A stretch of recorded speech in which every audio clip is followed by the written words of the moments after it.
Want FL Studio without dropping £200 plus? Here's the 100% legal way to start making beats for free. No sketchy downloads, no risk. There'll be loads of different ways in the description down below where you can use all of these links right here. The first link is going to be this one right here, where you just copy it and paste it into this thing right here where you press enter. Where you do this, you'll be brought to this website, which is called FLKey, where if you wanted any of these keyboards before, you can get an FL Studio membership for free. So basically, if you scroll all the way down, you'll see FL Studio Producer Edition. But I know many of you may not even want this keyboard, so what you're going to want to do is go to the other link which I have in the description down below, and you just want to copy it and then paste it in a different website right here. So if I go to the website that I was on before and go to the top right here, all you have to do is press Ctrl V and enter. And as you can see, it says try FL Studio free as long as you want. Get full instant access and everything.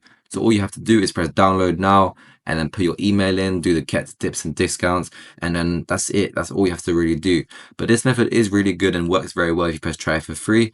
But the last method is even better. So all you have to do is paste this thing. And when you paste this link, you'll be brought to this website right here, which is the educational part of the FL Studio app, where you can get educational licenses. So if your school has it, you may be able to use it. Or if you want a school membership, you can use it as well. The next link is going to be like an alternative to FL Studio. So if you paste this in, you'll be brought to this thing, which is called Cakewalk, which is a very, very, very good alternative where you can see all this stuff. And if you search it up, it is definitely free.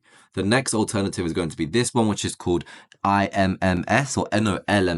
And then when you press news, you can see that it's getting updated all the time. So you don't have to worry about no updates or nothing like that. And the last link is going to be this one right here. And this one is definitely very good. As you can see, loads of people can use it like podcasters. And yeah, thank you very much for watching and subscribe.